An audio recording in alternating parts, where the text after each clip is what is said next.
আমরা এখন ময়মনসিংহ জেলার তারাকান্দা উপজেলার ডোহাতুলি গ্রামে আছি। এই গ্রামে আপনারা দেখতে পাচ্ছেন পুকুর পাড়ে মাচায় সবজি চাষ হচ্ছে এবং পুকুর পাড়ের ভিতরে বিভিন্ন মশলা জাতীয় ফসলের আবাদ করা হচ্ছে। এবং এখানে যে কৃষক ভাইয়েরা ওনারা কৃষি অফিসের পরামর্শ নিয়ে কিন্তু এখানে ওনারা এই প্রযুক্তি ব্যবহার করেছেন। আমরা এখন ওনার কাছে জানবো ওনারা আসলে কিভাবে শুরুটা করেছেন।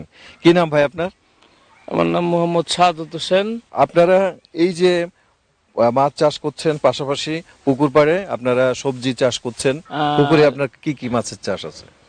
এই গুলশা মাছ আছে, বাংলা মাছ আছে, কার্পো জাতীয় মাছ আর কি, ব্রিগেড, সিলভার, রুই, এরকম বাংলার অনেক ধরনের মাছ আছে। আর তাছাড়া অরিজিনাল চাষ হচ্ছে আর কি, গুলশা দিছি আর কি। পুকুরে এই যে মাছের চাষের পাশাপাশি এই যে পরিত্যক্ত যে জায়গাটা ছিল পুকুর পাড়টা, এখানে আমরা দেখতে পাচ্ছি আপনি এই উপরে লাউ চাষ করছেন, নিচেই আবার অন্য অন্য মশলা জাতীয় ফসল চাষ করছেন, অন্য অন্য সবজিও আছে। তো এই যে বুদ্ধিটা আপনি কিভাবে পেলেন বা কিভাবে শুরু করলেন কিভাবে? ওই যে উপজেলার যে অফিসার আছে, কৃষি অফিসার, উনি আসার পরে উনি আমাকে পরামর্শ দিল যে এটা খালি পড়ে আছে, হ্যাঁ খালি পড়ে আছে পরিত্যক্ত জায়গায়, আপনি এই জায়গায় আদা চাষ করেন।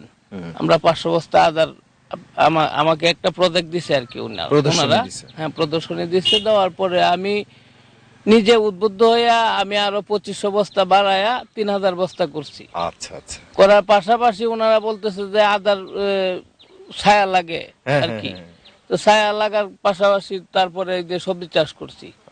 এখন এই আদাও তলে দেওয়া হইলো, এখন সবজিও হইলো, এখন আমি মোটামুটি ভালো লাভবান। উপরে তো আপনি লাউ করছেন, হ্যাঁ লাউ কি বিক্রি করতে পারছেন? হ্যাঁ লাউ বিক্রি করতেছি, কুমড়া বিক্রি করতেছি, ধুন্দল, এই যে করলা, এই যে ঢেঁড়স করেছি, ঢেঁড়স এখনো উঠে নাই, ঢেঁড়স উঠবে।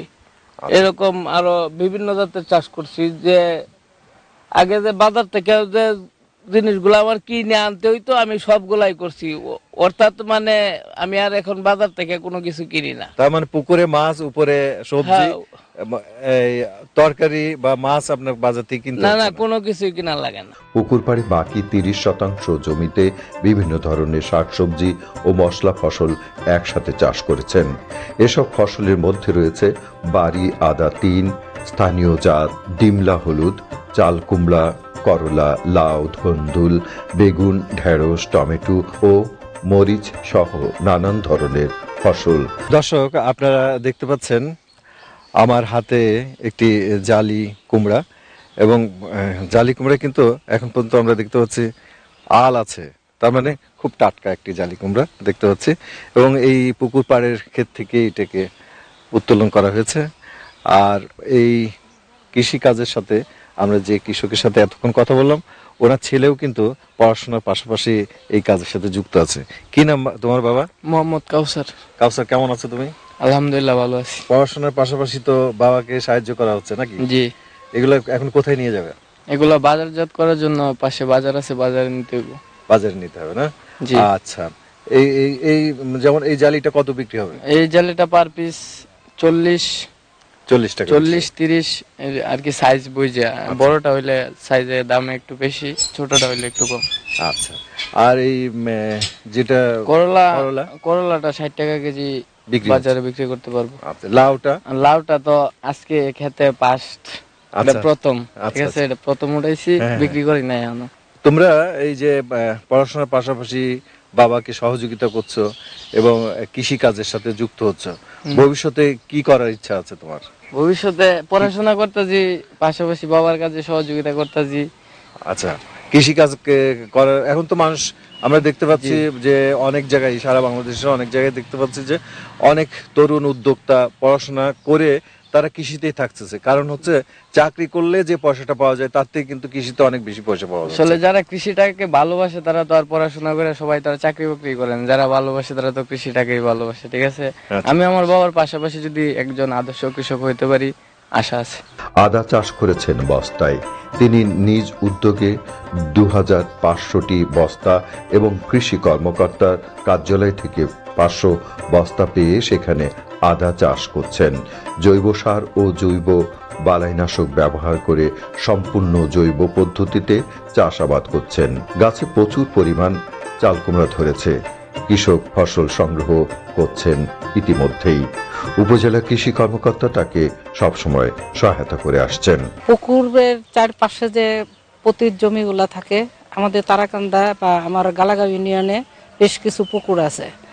এখন দেখতেছি জনসংখ্যা বাড়তেছে, খাবার দাবার আমাদের কম হইতেছে, শাকসবজি কৃষকরা বাজার থেকে বেশি দামে কিনে খায়, যার জন্যে আমরা যাতে বেশি দামে না কিনতে হয় এবং নিরাপদ সবজি যাতে উৎপাদন করতে পারে, সেজন্য প্রত্যেকটা কৃষকের বাড়ি বাড়িতে গিয়ে তাদের যে পুকুর আছে, পুকুরের যে জমিটা আছে সেটা নানান রকমের শাকসবজি মশলা জাতীয় ফসল উৎপাদন করার জন্য তাদেরকে আমরা উদ্বুদ্ধ করি। আপনারা যদি নিজে চাষ করেন, নিরাপদ সবজি উৎপাদন করেন, এখন নিরাপদ বলতে কোনটা, তারা কম্পোস্ট সার দিয়ে, রাসায়নিক সার কম দিয়ে কম্পোস্ট সার এবং পচা গোবর সার দিয়ে পুকুরের চারপাশে 5 থেকে 6 ধরনের সবজি এবং 3 ধরনের মশলা উৎপাদন করার জন্য তাকে পরামর্শ দেওয়া হয়। সবজি ও মশলা ফসল চাষের জন্য মাঝারি উঁচু জমি ও শুষ্ক পরিবেশ দরকার। আলো বাতাস যুক্ত উর্বর দোআঁশ মাটি এসব ফসলের জন্য উত্তম। জমিতে 4 থেকে 5টি চাষ ও মই দিয়ে মাটি ঝুরঝুরে করে নিতে হয়। সবজি ও মশলা ফসলের ধরন ভেদে সারের মাত্রা ও প্রয়োগ পদ্ধতিতে কিছুটা পার্থক্য হয়। বিশেষ করে একসাথে বেশি ফসল চাষ করলে কৃষি কর্মকর্তাদের পরামর্শ গ্রহণ করে ব্যবস্থা নিতে হয়। প্রয়োজনে সেচ দিতে হয়, চারার গোড়ায় মাটি আলগা করে দিতে হয়, আগাছা দমন করতে হয়, সময় মতো সবজি ও মশলা ফসল সংগ্রহ করতে হয়। সবজি ও মশলা ফসল পানি জমা সহ্য করতে পারে না। স্যাঁতসেঁতে আবহাওয়ায় রোগ ও পোকার আক্রমণ বৃদ্ধি পেতে পারে। তারাকান্দা উপজেলায় 10 থেকে 12,000 পুকুর এবং প্রত্যেকটা পুকুরে প্রায় 1-2 শতক করে জমি প্রায় পতিত অবস্থায় থাকে।